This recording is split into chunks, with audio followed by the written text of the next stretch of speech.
Hello, Yukon 28209. Yes, this is Candy Matson.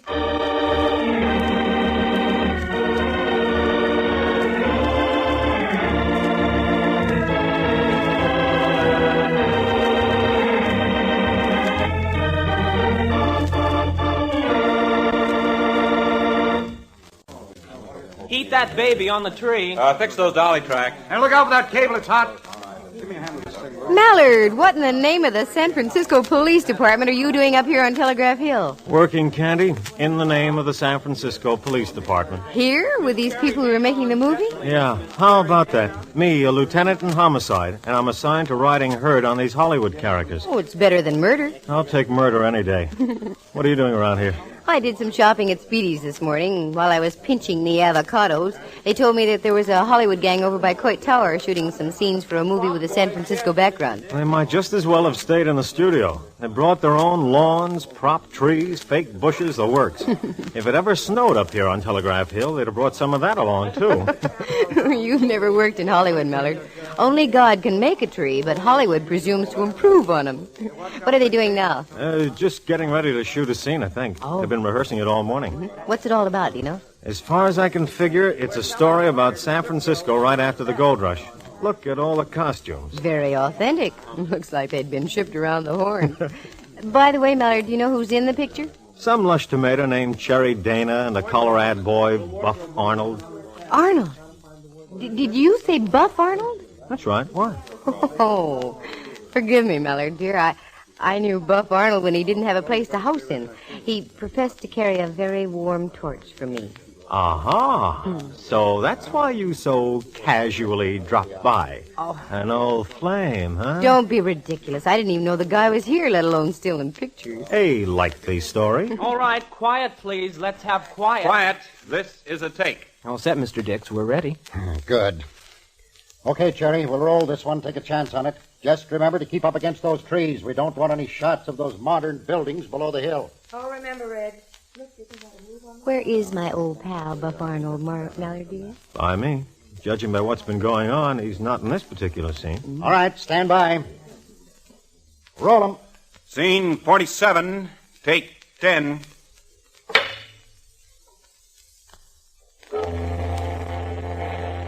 Wait a minute. Cut. Oh, where's that coming from? Out on the bay, Mr. Dix. Fine thing, a present-day steamer whistle in an 1850 picture. Hold it. Ames. Yes? Let me know when the fool ship is tied up. We won't shoot the scene until it's docked. Yes, sir.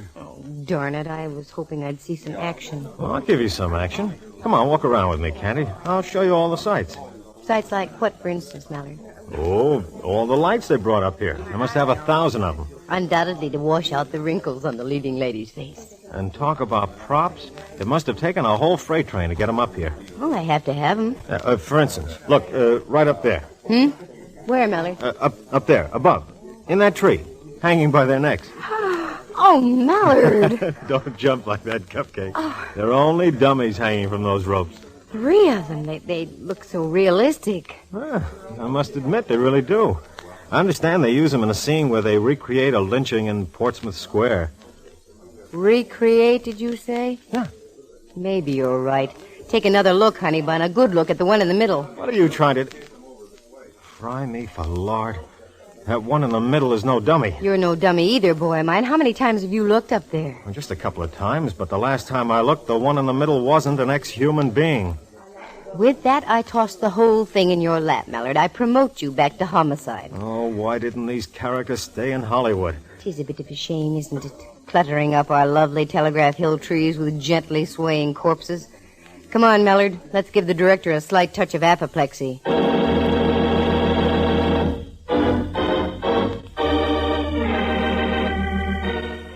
The National Broadcasting Company presents Candy Matson, Yukon 28209.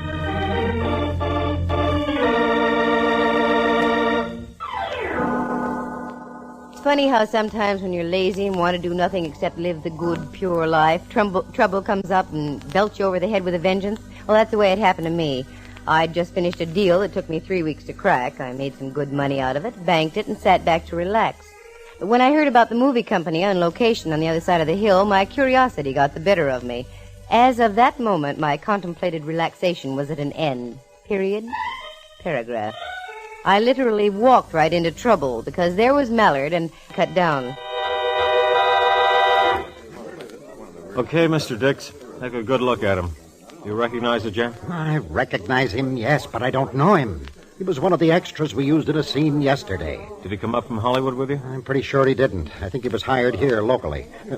Wait a minute. Who's this young lady? I don't want any outsiders in on this. Don't fret your little head, Mr. Dix. Aside from being a material witness, she's a well-known private investigator. Ah, excuse me. I didn't know. That's all right. No need to apologize. Some of my best friends are movie directors. Who would keep the roster on your personnel? My assistant, Bill Ames. Is he around? Well, I'm right here, Lieutenant. Oh, good. Can you give us any dope on this fellow? Oh, golly, I'm afraid not. I've seen him, but I wouldn't know his name from Adam. How about the payroll? When do you pay off the extras? Yeah, that's a thought. We pay off at 5 o'clock tonight. Why don't we come back then, Mallard? We can check off the names against the pay vouchers. There's one thing extras like to do, and that's get paid. The name that doesn't show up is our friend the corpse. Okay, we'll let it go like that. What do you pay off? Room 873, Montfair Hotel. Make sure everybody's there, unless they want a little trouble thrown at them. I'm sorry, Mr. Dix. You can go on with your shooting now. No more today. It's too unnerving. Ames, knock it off. Call will be for 8 o'clock tomorrow morning, sharp. Right, Chief. Break it up, everybody. 8 o'clock tomorrow morning in costumes, and that means 8 o'clock. Understand? Not morning. You mind waiting here for a moment, Candy? I want to put in a call to the coroner's office for a wagon. Sure, that's all right. Go ahead. Good. It'll only be a few minutes.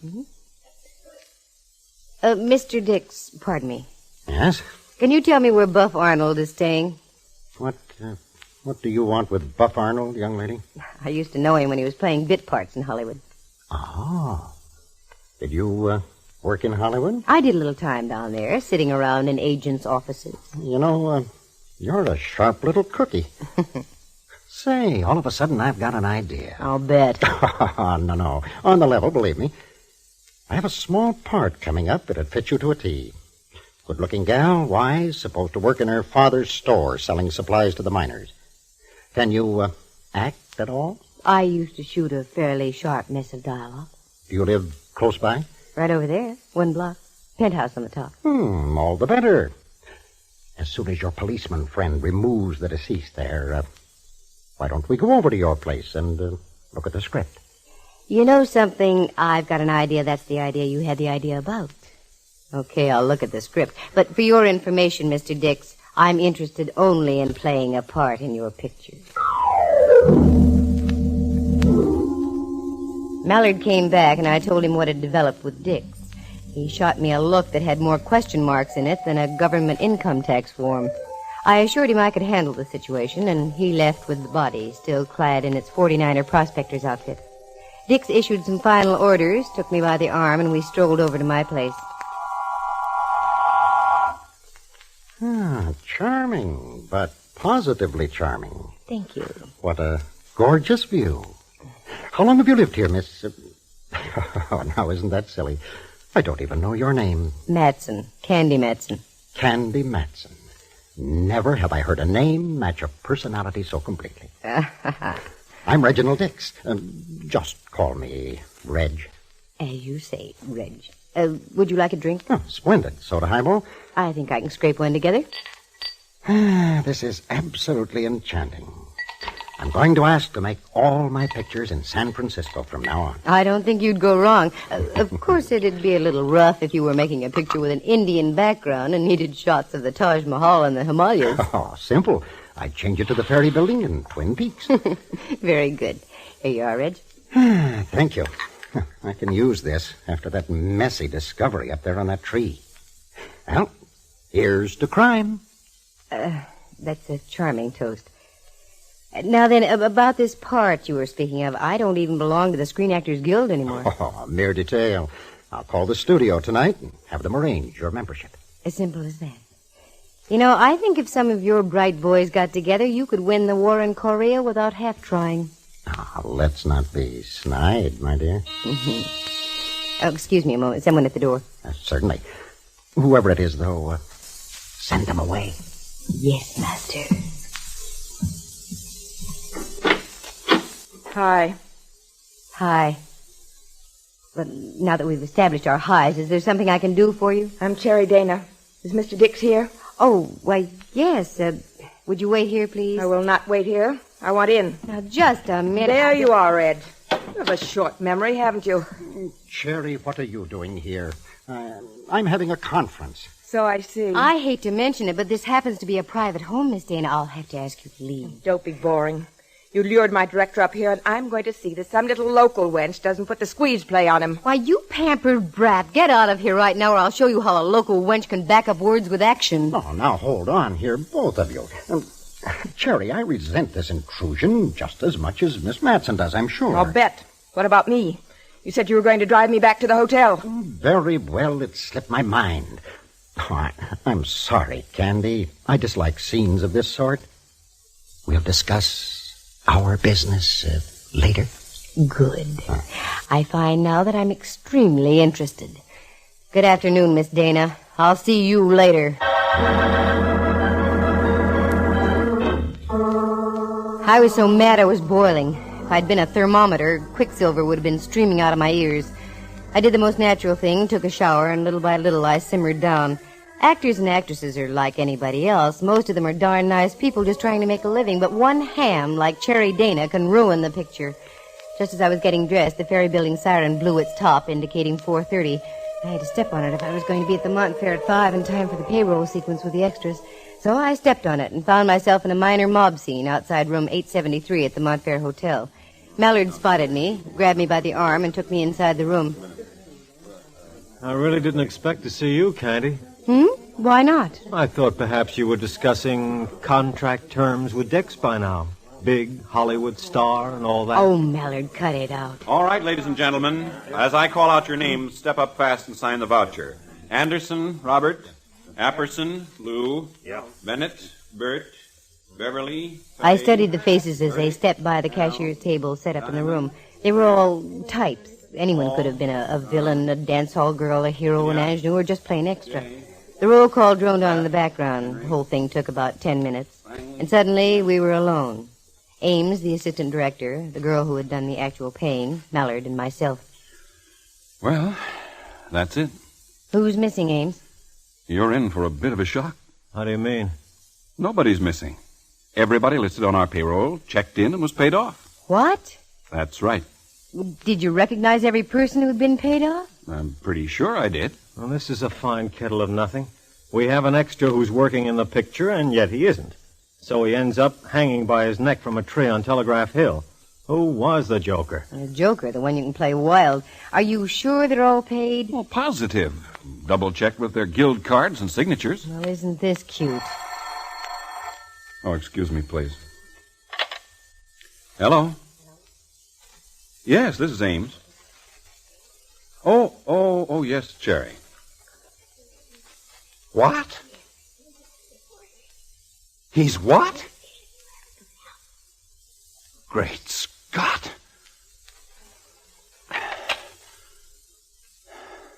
What's the matter, Ames? What is it? You're white as a sheet. Dix. He's just been found shot to death in his room.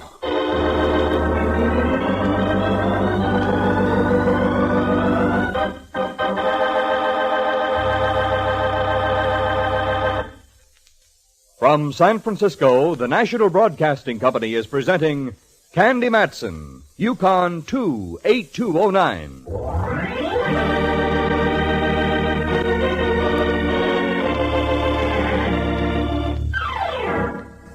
Reginald Dix, well-known Hollywood director, shot dead in his hotel room.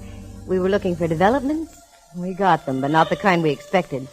Mallard led the way up to the suite that Dix had been occupying on the top floor. There was a mob around the door, and my boy Mallard soon dispersed them and instituted some semblance of order.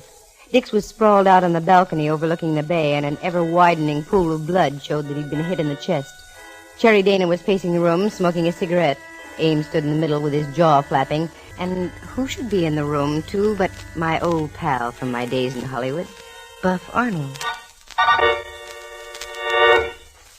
Candy Matson. What a place for a reunion. Yes, isn't it? How are you, Buff? Ill. Terribly ill. If I have to step into the other room, I hope you'll understand. Reg was a great friend of mine. Sure. Sure, let's go in the bedroom.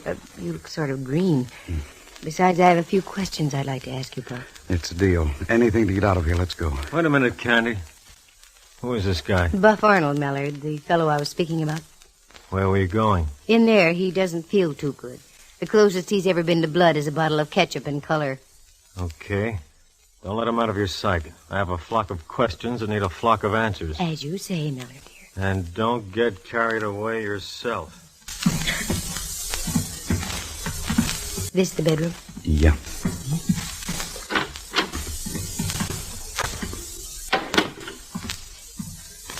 Well, Buff, you seem to be doing all right. A lot different than when I knew you in Hollywood, Candy. You look swell, Buff. Too darn swell. What do you mean? You bring back too many memories. You look mighty good yourself, Candy. You're no longer a plump little kid just out of high school. You're downright pretty, gal. In the good old days, I'd have jumped through hoops to hear you say that. Got any hoops handy? I'll say it again. No soap. Maybe we could revive some of those memories, Candy. Not a chance, Buff boy. Things have changed. Hollywood and everyone in it, including you, are a part of a dim, sad past. And instead of just plain Buff, that's a rebuff. Very cute. I haven't heard the gag pulled since yesterday. Tell me, did you hear about the body that was found on Telegraph Hill this morning? I sure did. Now, poor Reg. I told him this picture had a jinx on it before we left the studio. Little things that happened right from the start. Like what? Well, in the first place, I wasn't even supposed to be in the picture. They were going to give it to some new kid as a build-up. A week before the first day of shooting, he up and disappeared. He hasn't been heard from since. Well, they shoved me into the breach. Then the assistant director tripped and fell off a catwalk, broke both legs. He had to be replaced. Anything else, Buff? Yeah. About that time, Cherry Dana whipped herself into a batch of temperament and walked off the lot. Held up production a week. Then the luggage for San Francisco was rerouted somewhere else. Never has caught up with us. Now the body this morning and Dick's just now. Certainly sounds like a jinx. By the way, how do you and the great Cherry get along, Buff? Fine. I try not to see her except on the set. Come here, Candy. Just let me hold you in my arms once. Just once. I want the feel of someone who's truly genuine. You're still just a little boy, aren't you, Buff?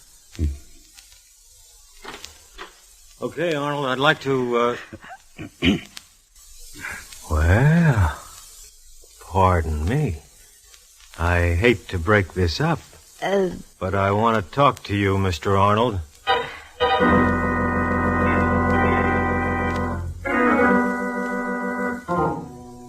That was a fine time Mallard picked to walk in. And then I got to thinking, maybe it was a fine time. He was due to have a little fire set under him. As I walked out into the other room, the boys in blue had arrived, and they were swarming all over the place. Ames was no longer present, neither was Cherry Dana. I wasn't going to give Mallard the satisfaction of an explanation, so I eased out the door and went down to the lobby. I asked where Ames was staying and went back up to his room, 672. A knock on the door produced results. Just a moment. Oh, Miss Matson. Something you wanted? Yes, may I come in? Why, yes. I was just lying down. This thing about Reg has knocked me for a complete loop. It seems to be quite a shock to everybody. You've been with Reginald Dix for a long time, haven't you, Ames? Well, off and on, yes. A good number of years. How about La Dana? Cherry? Well, I've known her extremely well, even before she became a top-flight star. Can you give me any idea who might have had it in for Dix? If you can, you better spill. The truth will come out sooner or later, Ames. It always does in things of this sort. I've only one little thing I can tell. I've already told it to your lieutenant friend. Oh? And what's that? As I got back from Telegraph Hill, I dropped by Reg's suite. Wanted to talk about tomorrow's shooting. As I drew near his door, I heard loud arguing. Arguing? Who were the opponents? Reg and Cherry Dana. Mm-hmm. And what were they arguing about, Ames? You? So that's it. Tell me, is Cherry the kind of woman who would turn killer on an impulse? It's hard to say. She has a terrible temper. Mm-hmm. Does Buff Arnold fit into the picture in any way? I don't know. He's a sly one, that Arnold. He plays his cards in strictly a commercial manner. May fit into the picture. He and Reg were never too friendly. I see. Oh, thanks, Amesy. I'll leave now, and you'd better lock your door. The way things are going, you might wake up to find yourself dead.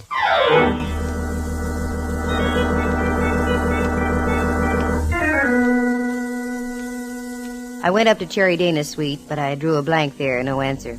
So I went back to the scene of the murder, Dix's rooms on the top floor. Mallard was just leaving. He shot me a look that would have knocked out a North Korean tank at 1,000 yards and started to brush on by me, but I would have none of it. Now, just a moment, Boy Blue. Come on back to that over 21 level. Just because Buff had his arms around me is no sign we were playing a scene from Romeo and Juliet. I don't think I've seen that close a grip even in professional wrestling. Oh, cut it out. What'd you turn up in there? Anything at all? No, not a thing. Can't even find the murder weapon. Got any ideas? Lots of them. We've already taken Miss Dana into custody. I had a hunch it was leading in that direction. Incidentally, did you ever hear of a Christopher Seema? He's been a bookie around town here for several years. Christopher Seema? No, can't say I have. Why? He was the boy who was hanging from the tree. According to our files, he dabbled in everything from gambling to blackmail. Seema. Seema, that name rings bells somehow, Mallard. One other thing. This isn't personal, you understand? Yeah. But stay away from Buff Arnold. We've got our eye on him, too.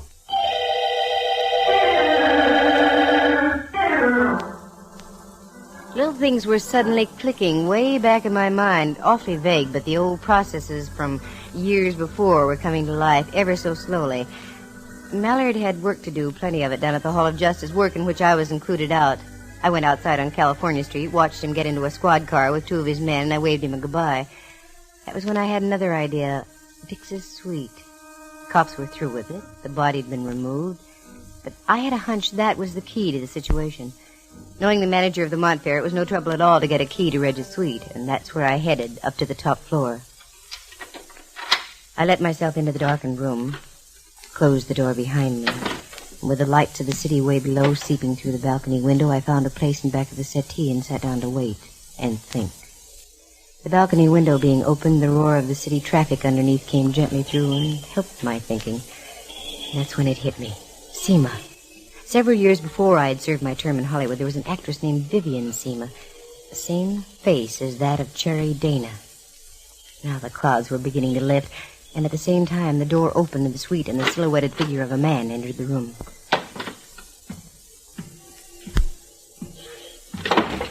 Blast the luck. Okay, Buff. Relax. What? This is Candy. Come on over here by the settee. Hurry. I'm expecting company. What are you doing here, Candy? You've got the wrong page of the script. That's my line. What are you doing here, Buff? Honestly, you've got to believe me. I left my lighter here this afternoon. I was afraid the police would find it. Naturally, I can't afford any bad publicity. It would ruin my career. I believe you, Buff. You always were fond of that career, weren't you? Don't answer, just keep quiet. What's up? A guy named Seema, if I'm right.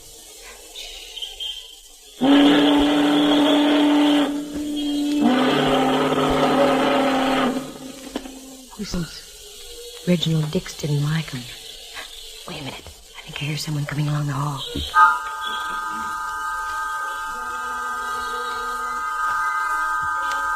The door slowly opened and closed again. The dim light from the hall showed the form of another man. Then the dark figure moved slowly but surely across the room. It stopped for a second or two, as though listening for something. Then moved again to the balcony, out onto the balcony, and whoever it was grabbed the ledge above, hoisted his feet up onto the iron grillwork, and hung over the city. That's when I acted. Okay, Ames, stay right where you are, in that position. What? You think I'm a fool? Candy's out on that ledge. He's ducked around the outside on that ledge. I'm a fool. Quick, Buff, go down the hall and get out on the fire escape. Cut him off. Okay, what are you going to do? Go out on that ledge after him.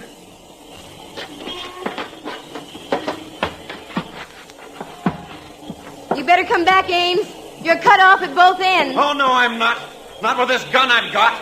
That's the same gun you killed Dix with, isn't it? Very clever hiding it up on this ledge out here. No wonder Mallard and his boys didn't find it. Look out there on the city, Ames. One misstep and you go off into space. Think it over. You better come back. Not on your life. I'm coming after you. I'm down the other end, Candy. Good. Now we've got him. Yes. Yes, you have. Obviously, this is the end. Perhaps you don't know what it is to love.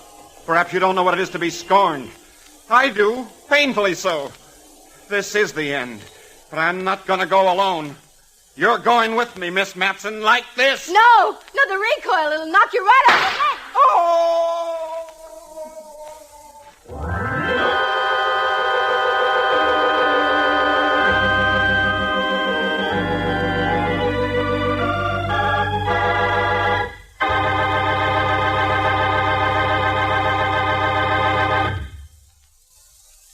So it was just a matter of jealousy. Is that right, Candy? That's right, Mallard, dear. The same thing you developed when you walked in on Buff Arnold and me. Okay, so I was burned up.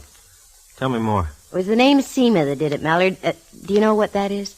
All right, I'll play quizzies with you. What's the name Seema? Seema is Ames, spelled backwards. Uh-oh. You see, that was Ames's real name. At one time, he had married Cherry Dana under the name of Seema.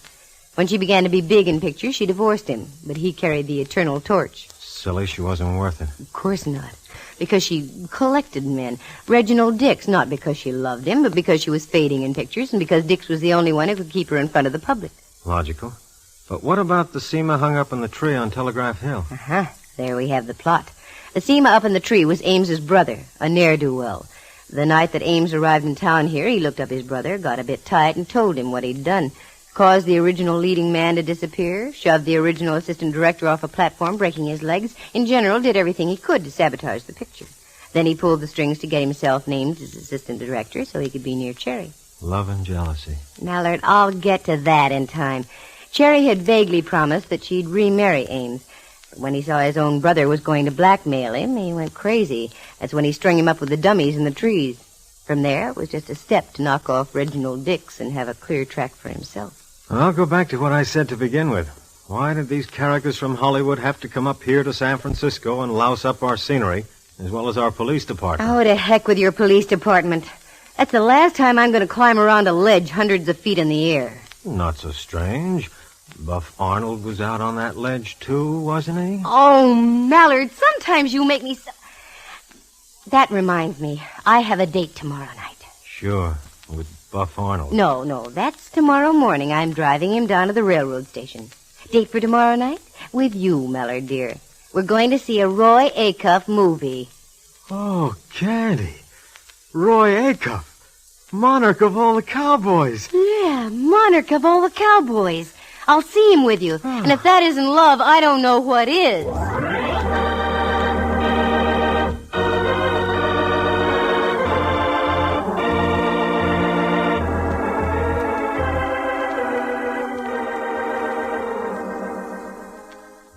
Listen again next week at this same time. For excitement and adventure, just dial... Candy Matson, Yukon 28209.